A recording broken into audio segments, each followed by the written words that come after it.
පියුමි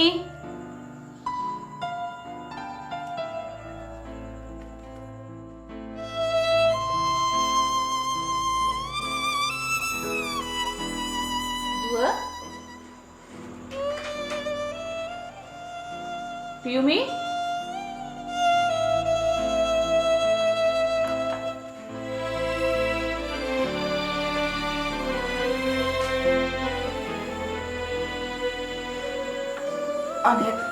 අනේ ලොකු නෝනා මේ බලනම් මගේ අතේ වරදක් නෑ ලොකු නෝනා මම පුංචි නෝනාට කිව්වා අනේ ලොකු නෝනා මට පුංචි නෝනාව නතර කරගන්න තරම් හයියක් තිබුණේ නෑ නෝනා ඇයි පුංචි නෝනා කොහෙද ගියේ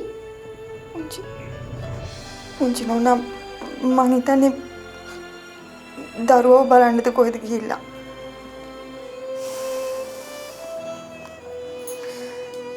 ඇයි මේ වතාවේ මැනිකට බැරුණාද පුංචි නෝනාට අවවාද කරන්න? අවවාද කළා නෝනා මං කිව්වා ලොකු නෝනා කියන්නේ මයිල ගහක් කියලා. ඒ මයිල ගහ යට හොඳට ආරක්ෂාව තියෙනවා කියලා. වෙහි පිට වෙහි 1000ක් වැස්සත් මයිල ගහ යටට හෙන වදින්නේ නැහැ කියලා කිව්වා. ඉතින් පුංචි නෝනා මොනවත්ම කිව්වේ නැද්ද? මේ වතාවේ මං හින්දා උඹ රස්සාව නැති කරගන්න ඕනේ නැහැ කිව්වා. ලොකු නෝනාට කියන්න කිව්වා. හෙන වදින්න නැති මයිල ගහ යටට යාගේ දරුවා ගත්තා වගේම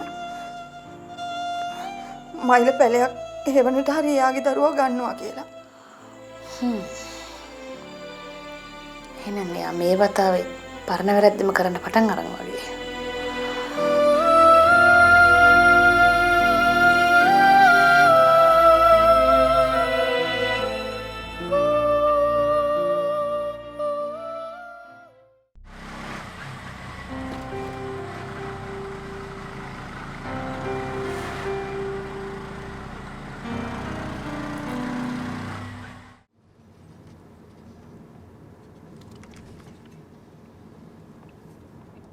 ඕකදෝම හිටියට මහත්තයෝ හොඳට සල්ලි බාගෙ තිබිච්ච පවුලේ බාලයා ඌගේ නෑදිච්චකමට හැම දේම නැති කරගත්තා. ඒක මහා එපා කරපු එකා මහත්තයෝ. මේ මනුස්සයාකාව ළමෙක් ඉන්නවද? ගෑනු ළමෙක්? එක්කෙනෙක් නෙමේ මහත්තයෝ දෙන්නෙක් නිවුන්නු.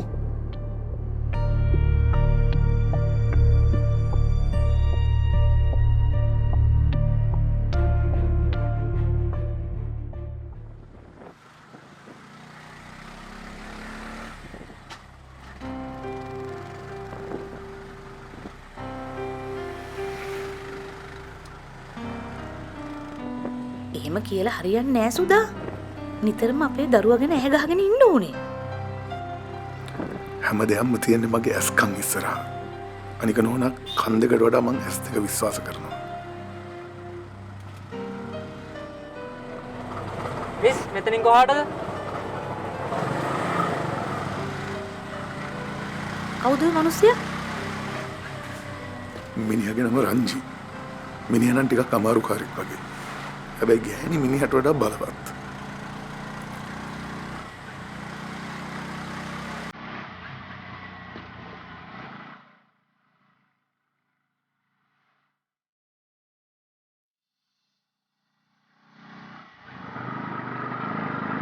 අර මනුස්සයලගෙන් පොඩ්ඩක් නතර කරනවද අයියේ?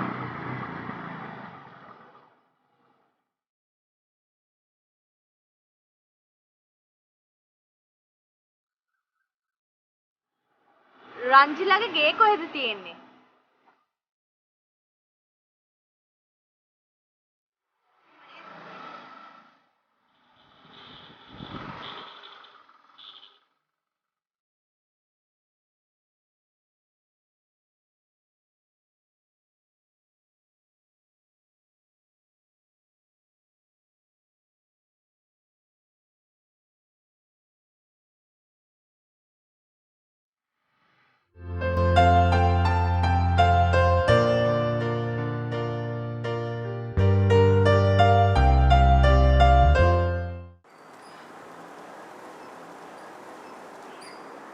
මේ ළමයා දැකලා පුරුදු නිශ්චයක් මට තියෙනවා.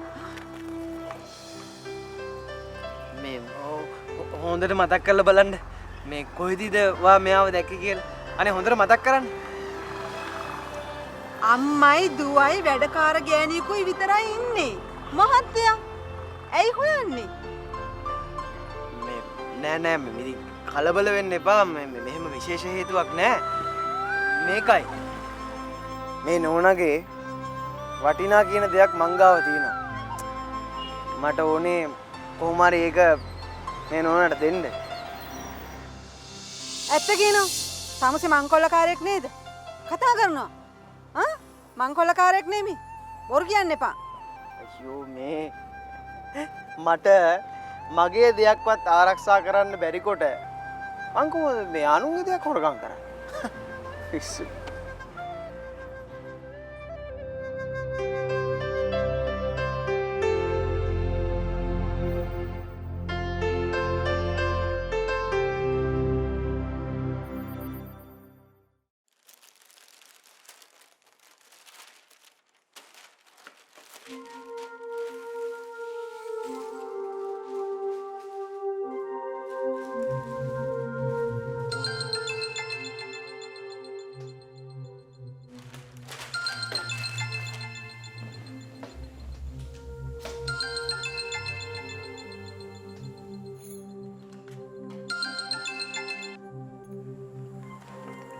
ඔව් සුදා. මොකද එතන වෙන්නේ? මැඩම් අපිට වතුර යට හිර කරගෙන තියාගෙන ඉන්න වෙලා තියෙන ලොකු ප්ලාස්ටික් බෝලයක්. ඒක තව තවත් ලොකු වෙනවා. සුදා මාව බය කරන්නේ නැතුව ඔතන මොනවද වෙන්නේ කියලා කියන්න. පියුමි බේබිගේ දරුවා නිම්නාත මහත්තයා. පියුමි බේබි මේ හැමෝම එකම තැන කැරකි ඒ අය හොයනවා මැඩම්. මට බයයි. මේ ඇස්සයි එකට යා වුණොත් සුදා ඒක වෙන්න දෙන්න එපා. මොන දේ කරලා හරි ඒක ඔයා නවත්තන්න ඕනේ. සුදාට කරන්න පුළුවන් හැම දෙයක්ම කරන්න.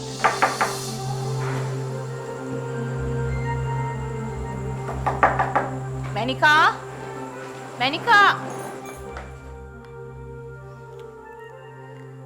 සුදා ඔය රංජි කියන මිනිහා ගැන මට මුල ඉඳලම සැකයක් තිබුණා.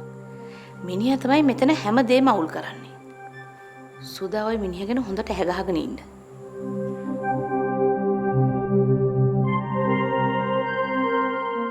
මැඩම් හැම දෙයක්ම ඉක්මන් කරන්න වෙයි. මොන දේ කරන්නත් කලින් පියුමිනෝනගේ හැඟීම් පාලනය කරන්න ඕනේ.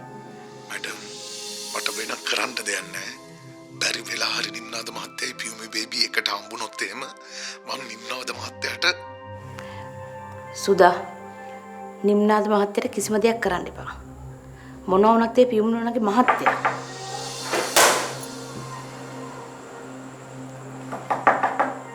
මැනිකා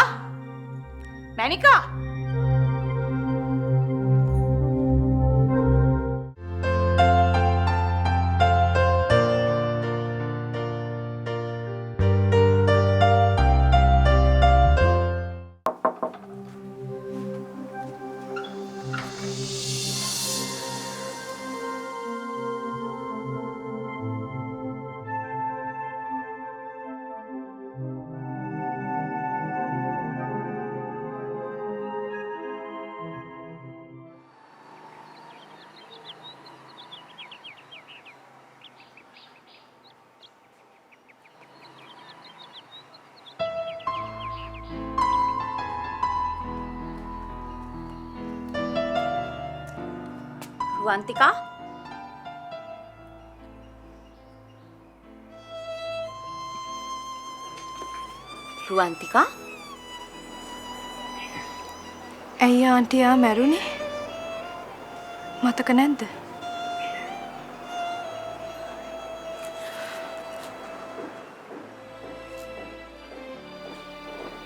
අම්මා ඇයි මේ? මං කිව්වේ බොරුවක් නෙවෙයිනේ.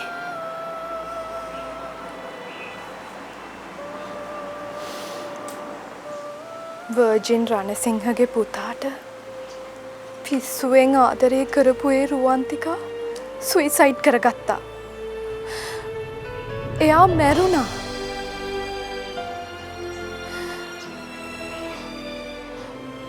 මගේ අම්මයි තාත්තයි ආදරෙන් බලාගත්තු ඒ රුවන්තිකා රශ්මි විදියට ඇවිත් හැම දේම වෙනස් කරනවා අම්මා. එහෙම කියන්න එපා මගේ පුතේ. ආයි මගේ ඉස්සරහ කවදාවත් ඔය වගේ කතාවක් කියන්න එපා. ඒක මට දරා ගන්න අමාරුයි. අම්මේ තමන්ගේම ජීවිතේ තමන්ට අතාරින්න පුළුවන් නම් තව කෙනෙක්ගේ ජීවිතේ නැති කරනවා කියන එක මහ දෙයක් නෙවෙයි අම්මේ. ඒ දවස්වල මගේ හිතේ තියෙන ආවේගයට වේදනාවට ඔයාගේ ස්වරූපය වෙනස් කළා තමයි දුවේ. ඒ කාටවත් රිදවන්න හිතාගෙන නෙමෙයි. ඔයාගේ ජීවිතේ වෙනස් කරන්න ඕන නිසා, ඔයාගේ හැමදේම ඈඩ් කරන්න ඕන නිසා. ඇත්තටම දුවේ ඔයාට අලුත් ජීවිතයක් දෙන්න ඕනේ හින්දා.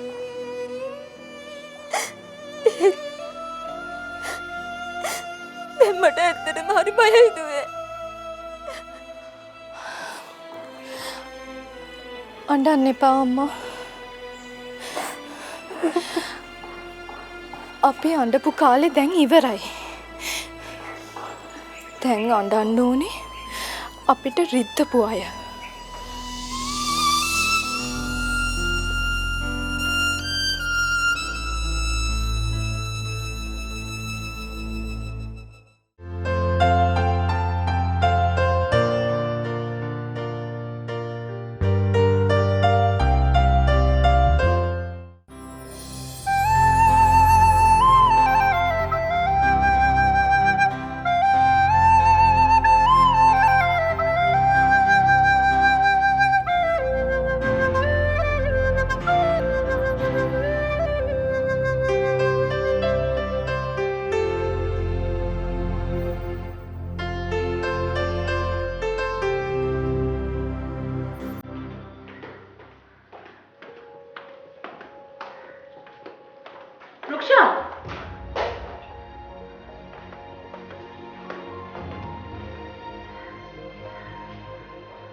මං අහලා තිනවා මේ ওই විදියට අනිත් පැත්ත හරවලා තියන්න හොඳ නැහැ කියලා ෆොටෝස්.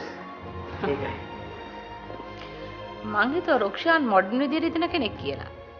බලාගෙන යද්දි ගමරාල කෙනෙක් වගේ නේ හිතන්නේ.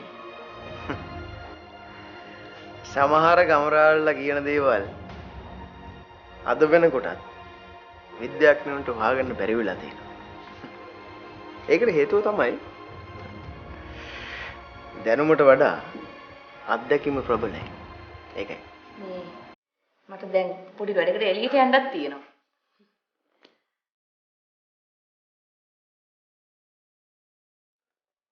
thank you. මේ මණිකා අර පින්තූරය අරගෙන ගිහිල්ලා මගේ රූම් එකෙන් තියන්න.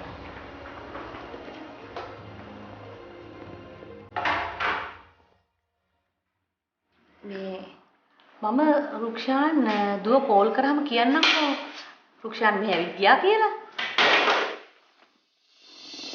අනේ මට සමාවෙන්න නෝනා.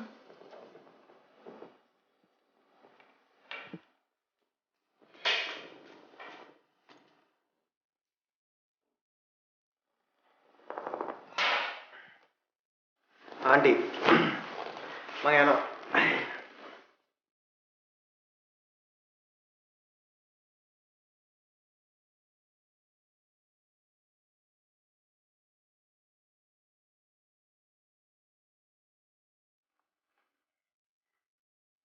නේ එහෙමනම් ආන්ටි මං ගිහිල්ලා එන්න.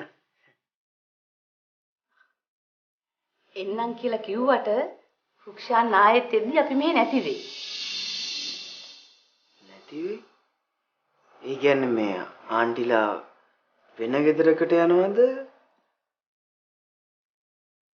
ඔව් මේ අපි තීරණය කළා අපේ ගමට යන්න. බදුල්ලට. මේ ආන්ටිට කියන්න ආන්ටි මගේ හිතෙත් ලොකු හීනයක් තිබ්බා මේ කොහේ හරි දුර පළාතකට බයිසිකලේ යන්න.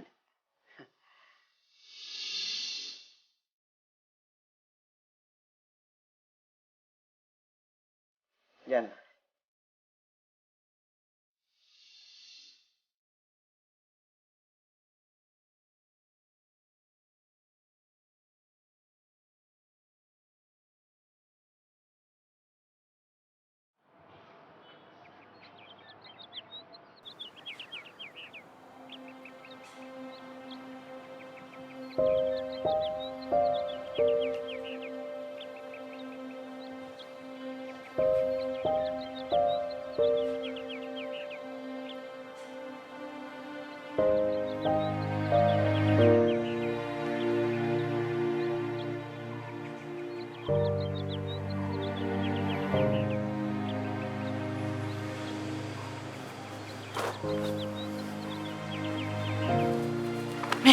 කොහෙද යන්න හදන්නේ? මගේ දරුවා වන්න. මේ මං එපා කියද්දි තමුසේ එක දවසක් මේ ගෙහින් එළියට බැස්සා. ගිහින් ඇවිත් මොනවද කරේ? අපේ ජීවිතවලට ගිනි තිබ්බා. දැන් තමුසේ අදත් එළියට ගිහිල්ලා ඇවිල්ලා හදන්නේ. ඒ ගිනට පෙට්‍රල් විසි කරන්නද? දෙයියන්ගේ නාමයට මෙන්න මෙහාට වෙලා ඉන්නවා මිනිස්සයෝ. මට පයි දරුවා නැතුව ඉන්න බෑ බං. ඒක උඹට තේරෙන්නේ නැහැ. මගේ දරුවා? ඒ ළමයා කොහොමද තමුසේගේ දරුවා උනේ? ඒ ළමයා මගේ කුසෙන් බිහි උනේ නේ? හැබැයි ඒ ළමයා බිව්වේ මගේ කිරි. හැදුනේ මගේ තුරුල්ලේ. ඒ ළමයා ගැන මට නැති වේදනාවක් තමුසෙන් එන්නේ කොහොමද? සංජී මේ සිද්ධ වෙන්න යන්නේ හොඳ දෙයක් නෙමෙයි.